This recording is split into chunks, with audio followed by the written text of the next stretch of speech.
Assalamualaikum dan selamat kembali ke FTV. Apa khabar kawan-kawan semua? Jadi topik utama kita hari ni ialah berat sikit lah sebenarnya. Framing stranded asset, risk in an age of disruption. Komponen industri otomotif ni ialah satu, dia ada kilang dan semua aset-aset yang digunakan untuk menghasilkan kereta lah. Ini termasuk pada tahap kilang utama milik OEM atau milik syarikat kereta seperti Ford ke, Toyota ke, Honda ke, Proton ke, Pro 2, kilang mereka sendiri. Dan kemudian ada juga kilang pembekal daripada tier half to tier 1 to tier 2 to tier 3, whatever lah. Semua ni ialah aset penghasilan kereta. Dan kemudian dia juga ada aset R&D. Apa saja yang dia orang dah belanjakan, itu juga dikira sebagai aset lah. Sama ada ianya patent ke, yang masih sedang digunakan ataupun tidak digunakan, dan juga apakah kepakaran yang sudah berjaya dikomersialiskan. Itu semua aset juga. Syarikat tu juga mempunyai aset-aset lain lah.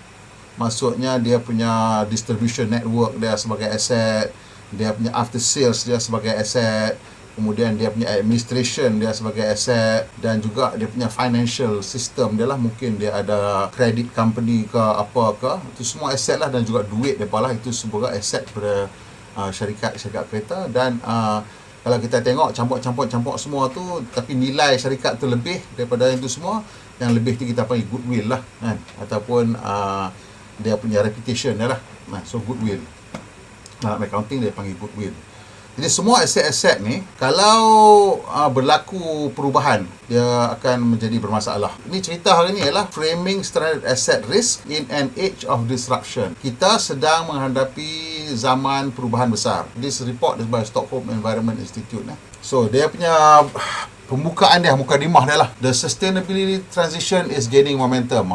Tu dia buka-buka dia, maksiat dah. Masalah dia pasal anjakan kita ke arah sistem yang lebih mesra alam, yang lebih mampan. Dan anjakan ini sedang semakin laju, momentum semakin meningkat. Jadi benda-benda ni semua mengganggu industri yang sedia ada lah. Termasuk juga ada finance industry lah. The finance industry pun tengah menghasilkan satu kerangka untuk green finance. Jadi kalau kita tengok baru-baru ni pun di Malaysia, kalau awak tak ambil bahagian dalam anjakan kita ke tenaga yang lebih mampan ini, yang lebih mesra alam ni, awak mungkin akan ketinggalan.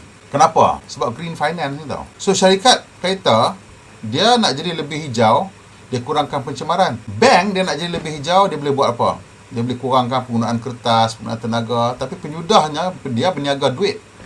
Jadi macam mana dia nak jadi lebih hijau? Lah dia akan kata dia hanya akan memberikan keuangan, pinjaman dan segala fasiliti keuangan kepada syarikat-syarikat yang mengambil inisiatif hijau juga. Sebab dia tak mau finance lagi non-green initiatives. Masuklah kalau nak buka stesen jana kuasa ke, dia nak tengok kalau hak arang batu, tobat dia tak bagi duit dah. Ini dah berlaku tau. Ni sudah pun berlaku.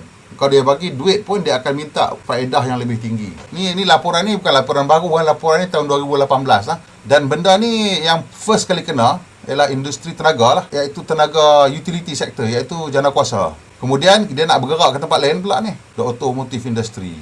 So dia punya executive summary dia, this is the short Janet and Jane bit lah. This project aims to understand, projek inilah untuk cuba memahami aset mana yang boleh jadi terkandas sebagai kesan kepada anjakan kita kepada ekonomi yang lebih mampan dan akibat daripada gangguan yang berlaku.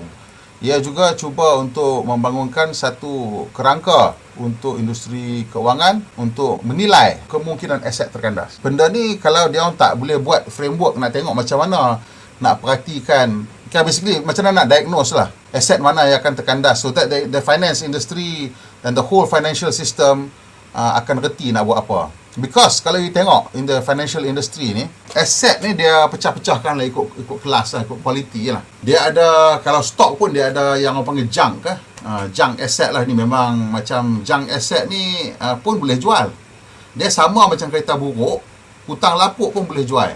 Jadi kalau kita tengok apa yang berlaku pada 2008 ialah di mana syarikat-syarikat keuangan di Amerika Syarikat gila untuk memberikan pinjaman keuangan untuk mereka-mereka yang tidak mampu untuk mengambil pinjaman keuangan untuk membeli rumah dan membeli kereta. Banyaknya untuk beli rumah lah. Kenapa? Because the way that the financial industry works, dia jual duit. Jual duit maksudnya dia jual pinjaman. Dan aset yang paling best sekali untuk buat pinjaman ni adalah rumah lah. Rumah tak boleh lari, dia dekat situ je. Kalau orang tak boleh bayar pun, dia boleh pegang balik rumah tu sebagai cagaran.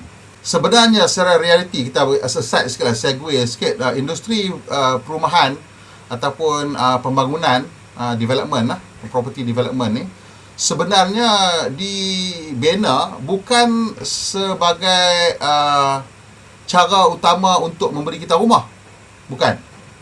Sebab ada lebih banyak cara lain lagi untuk kita beli rumah, untuk dapat rumah. Dan beratus-ratus tahun, beribu-ribu tahun, tok nenek kita tak beli rumah daripada yang dah siap. Kita beli tanah dan kita bina rumah pelan-pelan ikut apa yang kita perlu. Jadi kita tak nak berhutang rumah tu. Tapi sekarang lazim dan normanya ialah kita beli rumah yang dah siap dan kita berhutang 25, 30, 35 tahun. Ini dah jadi norma. Siapa yang tak buat macam tu dikira gila. Padahal zaman tok nenek kita dulu, siapa yang buat macam tu dikira gila. Pasal ambil hutang jangka panjang. Macam mana ambil hutang sampai 30-40 tahun, macam mana tahu boleh habis bayar. Itu dulu logik. Tapi logik sekarang lain. Orang sekarang lagi pandai kan. Jadi bank suka industri rumah ni. Pasal ini yang bagi dia orang loan banyak sekali ni. Pasal nak bagi loan, personal loan tu sikit-sikit leceh. Banyak documentation. Tiap-tiap satu documentation ni dia boleh bagi sekali rumah RM300,000, RM400,000, RM500,000, RM2 juta, RM3 juta. Jadi stranded asset ni, bank ni mereka buat ni laporan untuk bank supaya bank boleh tahu apa nak buat. Jadi macam saya cakap tadi, bila di US apa yang berlaku 2008 tu, ialah dia orang bagi hutang terlalu banyak pinjaman kepada orang-orang yang tak boleh bayar balik. Memang tak layak depan ni. Tapi tak apa, bagi juga. So, kenapa? Sebab pada satu financial institution somewhere dekat belah-belah Texas ke belah mana, kat belah area-area macam tu lah, dia dah nampak satu lubang cara macam mana nak buat. Iaitu dia ambil semua all this subprime loan tadi tu, dia jual. Dia package kan, dia jual. Pergi ke orang lain untuk beli subprime loan tu. Macam mana jual loan? Macam tu lah. So, dia orang package kan. Dan nanti orang lain yang akan start buat doing the collection. Dia bagi ada discount lah. So, that allows them to put money back into the system. And they keep doing that lah. You ambil loan nak beli rumah RM200,000. Penyudahnya nanti you bayar berapa? Mungkin RM500,000. Betul tak? Jadi, potential earning for that one loan of $250,000, the potential earning is $500,000. Tapi kalau dia dapat jual loan tu at just extra profit sikit je. Aku bagi loan kat hari ni, besok aku ambil papers dia, aku pergi jual kat orang. Aku jual kat siapa? Aku jual dekat pension fund, investment bank kan yang nak beli benda tu. Aku jual loan RM250,000 tu yang berpotensi mengumpul balik dia punya bayaran dia RM500,000 mungkin atau RM500 lebih ribu. Aku jual pada RM300,000 saja. Aku ambil RM50,000 je. So untuk bank dah cover dah. Esok dia loan tu dah tolak dekat orang lain dah. Dan orang lain tu dapat, mereka suka sebab dia bayar RM300,000, dia dapat asset worth $500,000. Dalam buku dia, dalam akaun dia cantik, cum naik. Tapi sebenarnya itu semua ialah wayang kulit saja. Saya nak cerita tu sebab nanti syarikat-syarikat kereta nak kena buat macam tu juga dekat aset-aset mereka. Dia macam kalau orang accident kan, tangan teruk tak boleh repair kan, potong. Sama macam tadi saya cerita subprime tu, dia nak kena cantai tu. Macam mana nak cantai? Sebab kalau tidak, dia jadi sakit, gangrene, semua mati. Ni saya nak tunjuk cerita ni. Bahawa banyak aset yang akan tersangkut sebenarnya. The electric industry has suffered impairment of 130 billion in the last 6 years. Dan dijangka akan ada lagi 500 billion lagi nak kena ni, stranded asset. So in the whole total European electric industry dijangka akan kena lebih kurang 600 billion lebih lah. By I think 2040 ke lah, bila mana 2035, 2040, bila mana benda ni semua settle down lah kan. 7 out of top 10 power utilities in Europe lost on average of 65% of their share price between 2010 and 2016. Dan ni kita dah nampak dalam auto industry. Walaupun mungkin Toyota, Ford semua tak lose dia punya share price, tapi kita nampak macam mana nilai syarikat kereta elektrik melebih meningkat daripada yang biasa. So in a way that's kind of tunjuk the devaluation of the ICE companies. So dia kata the project has identified up to 750 billion of assets in Europe exposed to significant risk of becoming stranded over the coming 10 years in 3 industries: apparel, automotive apparel, and further electricity write-off. Up to 240 billion or 40% of the total enterprise value at risk in the European automotive industry. Dia bakal kemungkinan kehilangan 40% nilai. Dia kata the automotive industry is being rapidly reshaped by 3 simultaneous trends. Each one impactful enough to be called a disruption. Tengok tu, each one impactful enough to be called a disruption. That means the auto industry is being disrupted by 3 simultaneous trends. Sebenarnya 3 simultaneous disruption. First, electric vehicles. Second, driverless vehicle. And car sharing services. Ni first step je. Second step, driverless vehicle. Dan yang ketiga, kita tak jadi pemilik pun kereta tu, kita share je vehicle. So EV kita dah nampak lah cerita dah. Driven by rapid improvement in battery technology, cost decrease of 77%.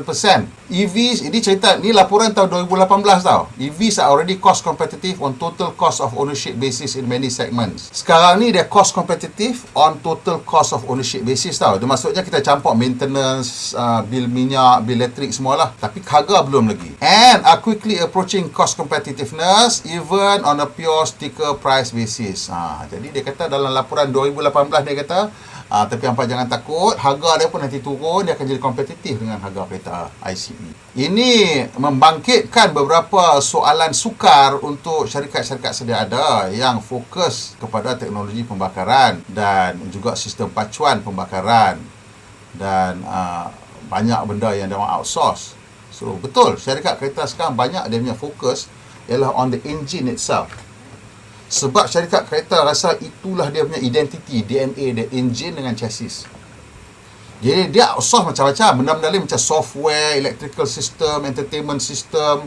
Jadi masalah dia sekarang, you hanya fokus kepada beberapa perkara penting, which is, if all things being equal, is fine.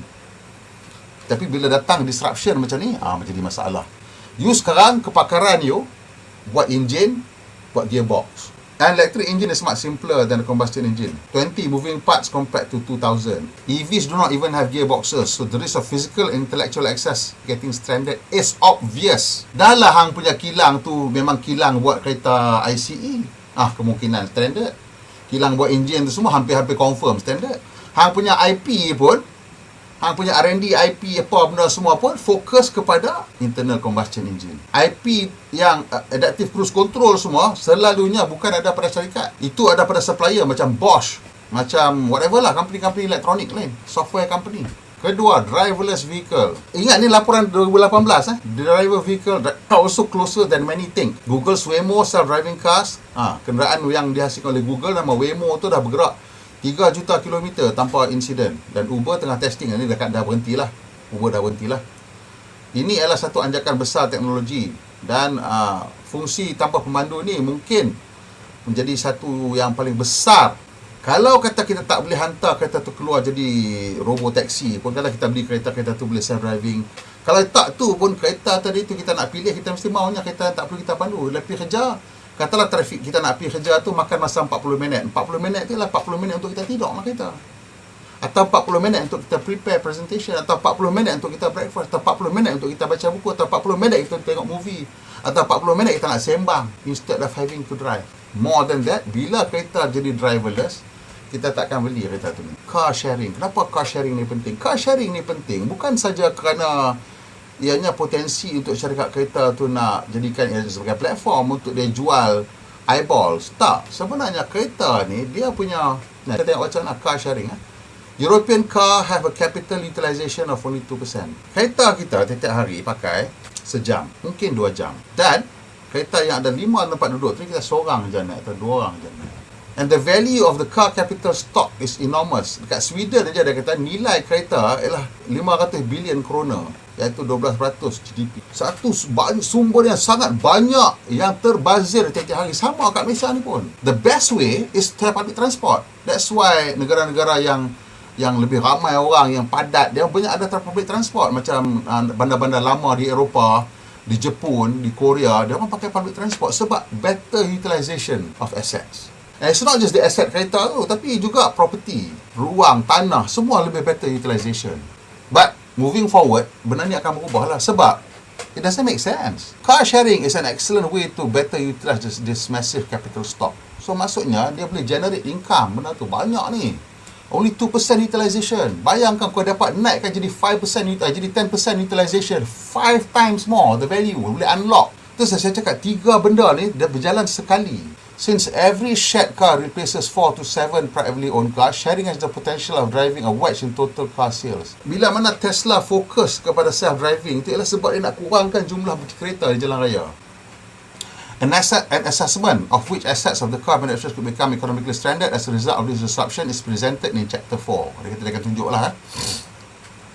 Kita tengok sini cukup lah. The overall conclusion is that property, plant and equipment, PPE, R&D capitalized into combustion technology and leased products are all at varying risks of stranding and have a combined worth of 134 billion for the European auto industry, or 22% of the enterprise value. But in addition to the asset-by-asset exposure, this combined trend also raise deep questions about the brand value and overall growth expectation of these companies. So dia kata nilai syarikat tu pun, dia punya goodwill dia, brand value dia pun kita tak tahu nak jatuh ke tidak. A test was made as to whether the same type of negative growth scenario that played out in the electricity industry could also happen in the automotive industry, and the conclusion is that it's not all that difficult to create a similar scenario with even much larger asset values at risk of stranding. So ni dia ceritalah macam mana nak tengok spiraling dynamics benda bla bla bla. So specialization telah membantu syarikat kereta mencapai kecekapan yang lebih tinggi, tetapi menjadikan mereka lebih berisiko apabila berlaku perubahan besar. Juga kerana pembekal mereka boleh menjual komponen kepada siapa-siapa juga. Jadi apa yang akan berlaku dalam keadaan tersangkut ni, aset terkandas ni? Kenapa Polestar tinggalkan Volvo? Ni berita ni tahun 2020 lah. I think 2021 dia confirm lah split. Kenapa Volkswagen nak ada IPO dengan Porsche? Porsche ialah syarikat yang paling agresif bergerak ke arah EV dalam kumpulan Volkswagen. Dan nilai Porsche dia katakan mungkin nilai Volkswagen dalam dekat 130 bilion kot. Porsche punya nilai mungkin dekat 100 bilion. Word on the market is that dia akan jual 25% of Porsche punya stock lah. So which means they're looking to raise around 25 billion. Dan ni memang duit yang diperlukan lah. So this is a good fundraising opportunity untuk Volkswagen. Dia terpaksa gadaikan ni aset paling berharga dia tak pernah terfikir nak jual benda ni. So kenapa nak kena buat macam ni? Sebab jadi akan berlaku situasi di mana ICE will be considered subprime asset, EV will be considered prime asset. Kan dia nak jadi besi buruk ni. Macam mana kita nak settle besi buruk ni? So there's still value in those things, but you have to do it in such a way where you jual tu, you suffer sikit loss, you take a small haircut, orang sana ambil nilai besi, nilai barang, dia strip. Pasal benda-benda machinery yang dia ada tu boleh digunakan lagi ke tempat-tempat lain. Sebagai contoh Modernas sekarang punya kilang dekat Gurun dah kena strip tau sekarang kosong. Lepas jual habis, ambil barang-barang dalam tu, mesin yang grinding engine, yang buat welding, yang cat, semua daripada jual dah. Sebab Kawasaki nak masuk dengan mesin baru.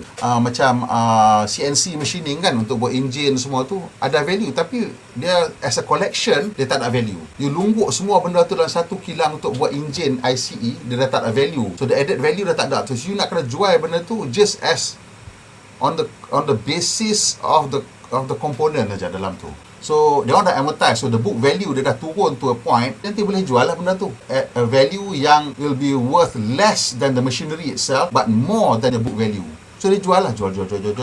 Tapi dia dah selamatkan dulu ni syarikat-syarikat penting dia ni. Polestar pun dia nak akan ada IPO dia sendiri, Ford akan ada IPO asing untuk brand elektrik dia.